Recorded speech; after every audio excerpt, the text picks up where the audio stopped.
Hello guys, ഞാൻ ഇന്ന് വന്നേക്കുന്ന സ്ഥലം നിങ്ങളെല്ലാവരും ഇൻസ്റ്റാഗ്രാമിലും ഫേസ്ബുക്കിലും ഒക്കെ കണ്ടു പരിചയമുള്ള ഒരു സ്ഥലമാണ് കേട്ടോ. ഇടുക്കിയിലെ കമ്പന്തേനി മുന്തിരിങ്ങപ്പാടം. ഇവിടെ വരുമ്പോഴേക്കും നമുക്ക് നല്ല തണുപ്പാണ് ഫീൽ ചെയ്യുക. പിന്നെ നമ്മുടെ തലയുടെ മുകളിൽ ചുറ്റും മേൽക്കൂര പോലെ മുന്തിരിങ്ങ കുലകൾ ഇങ്ങനെ പന്തലിച്ച് നിൽക്കുന്നത് കാണാം കേട്ടോ. ഞാൻ വന്ന സമയത്ത് ഇവിടെ നല്ല തിരക്കായിരുന്നു. ഇവിടേക്ക് വന്നാൽ നമുക്ക് മുന്തിരി കല്ലുകളെ അടുത്ത് നിന്ന് കുറച്ച് ഫോട്ടോസൊക്കെ എടുക്കാം കേട്ടോ. ഞാനും അമ്മയും രാജുവമ്മനും കൂടി ഫോട്ടോ എടുക്കാനുള്ള പ്ലാനിലാണ് കേട്ടോ.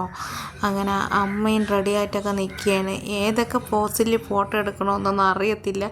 അന്നേരം പിന്നെ പറ്റിയ കണക്കിന് ഞങ്ങൾ ഓരോ ഫോട്ടോ എടുത്തിട്ടുണ്ട് കേട്ടോ. അമ്മയും എടുത്തായിരുന്നു കേട്ടോ. രാജുവമ്മന് ഒരു നിർബന്ധം, തൊപ്പി വെച്ചിട്ടൊന്ന് ഫോട്ടോ എടുത്താൽ എത്തിക്കൂടെ നന്നായിട്ടിരിക്കും. അങ്ങനെ രാജുവമ്മ തൊപ്പിയൊക്കെ എടുത്ത് തലയിൽ വെച്ച് എന്നെയും കൂടെ വിളിച്ചേട്ടോ. അങ്ങനെ ഗൈസ്, ഞാനും കുറച്ച് ഫോട്ടോസൊക്കെ എടുത്ത്. ഇവിടെ വരുമ്പോൾ ശ്രദ്ധിക്കാനുള്ള മറ്റൊരു കാര്യം എന്ന് പറയുമ്പോൾ മുന്തിരിങ്ങ കൊലകളിലൊന്നും തൊടാൻ പാടില്ല കേട്ടോ. ഇവിടെ നമുക്ക് മുന്തിരിങ്ങയിലുണ്ടാക്കിയ സ്കോഷ്, മുന്തിരിങ്ങ ജാം, മുന്തിരിങ്ങ ഫ്രഷ് ജ്യൂസ് മുന്തിരിങ്ങ ഫ്രഷായിട്ട് നമുക്ക് വാങ്ങിച്ചുകൊണ്ടും പോവാം കേട്ടോ.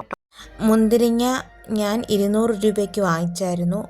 ജ്യൂസ് 120 ആണ് കേട്ടോ. ജാമും 120 കോച്ച് 350 രൂപയാണ് കേട്ടോ. തിരിച്ചിറങ്ങുന്ന സമയത്ത് ഇതിൻ്റെ പുറത്ത് കുറച്ച് കടകളുണ്ടായിരുന്നു. എല്ലാ സാധനങ്ങൾക്കും 100 രൂപ മാത്രമേ ഉള്ളൂ കേട്ടോ. ഞാനെടുത്ത കുറച്ച് സെൽഫീസാണ്. നിങ്ങൾക്ക് ഈ വീഡിയോ ഇഷ്ടപ്പെട്ടെങ്കിൽ ലൈക്ക് ചെയ്യുക, ഷെയർ ചെയ്യുക. നിങ്ങൾ പരമാവധി ഇവിടേക്കൊക്കെ ഒന്ന് വരാൻ നോക്കുക. 1 ഡേ ട്രിപ്പാണ് ഏറ്റവും നല്ലത്.